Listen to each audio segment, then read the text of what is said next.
So welcome to another Chris show. Make sure you're subscribed, turn on the notification bell so as soon as I drop these updates you can be notified and you can participate in the comment section. What I got in store for you is some more updates on the George Floyd situation. When I last talked with you guys, I was giving you guys an update how Derek Chauvin was arrested and riots started really broken out over the weekend. But come Monday we find out, but it turns out George Floyd's family ordered an autopsy of their own. If you don't remember last week, the Minnesota medical examiner determined that he wasn't killed by excessive force or wasn't ruled a homicide. So instead of summarizing what the Minnesota medical examiner, I'm just gonna read off what they said. The autopsy revealed no physical finding that supported diagnosis of traumatic asphyxia or strangulation. Mr. Floyd had underlying health conditions including coronary artery disease and hypertensive heart disease. The combined effects of Mr. Floyd being restrained by the police, his underlying health conditions, and any potential intoxicants in his system likely contributed to his death. So that's what the Minnesota Examiner had to say. Basically trying to get Derek Chauvin off. He wasn't part of the thing. He helped it, but he wasn't the main culprit in it. So now, that was last week, so we fast forward to Monday, and like I said, George Floyd's family, they got an autopsy done of their own. And their findings are very different than the Minnesota medical examiners. And let me read you up on these. So, the autopsy found that he died of asphyxiation due to neck and back compression when a Minnesota police officer held his knee on Floyd's neck for several minutes and ignored his cry of distress. The autopsy by a doctor who also examined Eric Garner's body found the compression cut off blood to Floyd's brain and weight on his back made it hard to breathe. The family's autopsy differs from the official autopsy as described in a criminal complaint against the officer. The autopsy included the effects of being restrained along with the underlying health issues and potential intoxicant in Floyd's system. So yeah, that's two complete different reports. And who am I more likely to believe? The people that potentially can lose millions if they deemed it that it was a homicide and they're trying to cover their tracks, or the person that's doing an autopsy for a family that has nothing to lose and they're just doing an autopsy. I'm probably going to believe the second. This just sparks a bigger question. How many of these medical examiners have lied about black people's conditions in order to save cops' ass and so they are not tried or not convicted for murder when they actually are murderers? That's what you really need to think about in this situation. Because one autopsy saying it wasn't because of excessive force, it was more so due to his underlying health conditions and that knee on the back of his neck contributed to it versus no, he died because of that. That's two complete different things. And also, if that person is not fired, that lets you know the jig is up. There's no, oh, this is a minor mistake. No, this person clearly had an agenda. They were clearly trying to get it through, and they almost got away with it.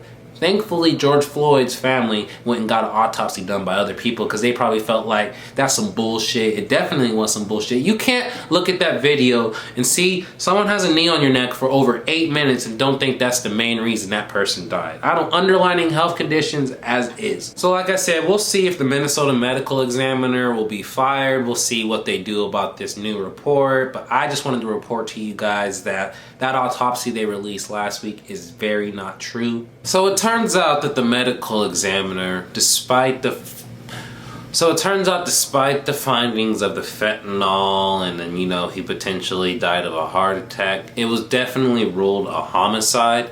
And that begins to spark the next question or next debate. Why aren't the other 3 cops charged? They were fired, they haven't been arrested, they haven't been charged for anything. If this has been deemed a homicide now by both medical examiners, maybe they got a little bit different on the way to the path.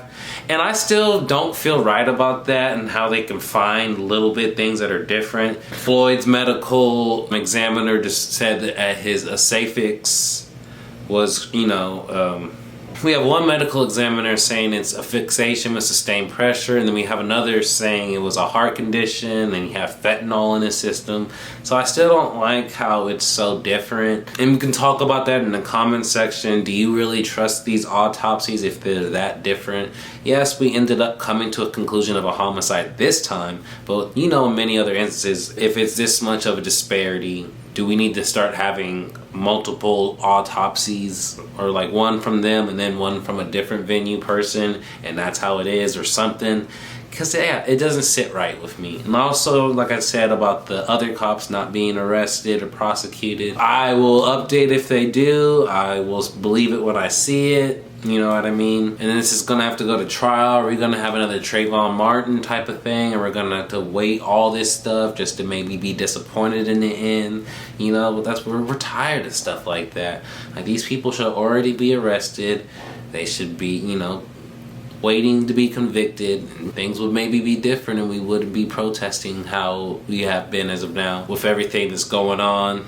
So you guys let me know in the comments section, like, does anyone actually believe that he died of fentanyl over a heart attack? And does the Minnesota medical examiner need to be fired? Do we need to revamp the whole system? We need to revamp everything. This is what I mean. This is a system built for them to win and for us to try and succeed and make it seem like we have a chance to succeed, but it's really set up for us to fail. Of course, there's going to be the few that succeed and, you know, there's some that get out. But for the average African American or for the average black person, when you're dealing with police force and you're dealing with that, they could literally do whatever it is and then make it up on the report after, or say this is what happened. If there wasn't any camera, if there wasn't any proof of that, it's just like they have so much control and so much power over us. They need to have body cams on them at all time. They can never take it off. They need to be held accountable at all times, because this is ridiculous. So with the old Chris, I used to post my videos Monday, noon Eastern time. I'd recap everything over the course of the week, but I'm not doing that anymore going forward. I'm giving you guys instant reactions. As soon as the breaking news drops, I'm going to try and give it to you within either that day or that next morning, so you guys can be alert and be updated. And that's why you need to make sure you're subscribed, turn on the notification bell so you can be notified for all my videos. Like, comment, share this video with your friends if you enjoyed it. This Chris, I'm out. This motherfucker.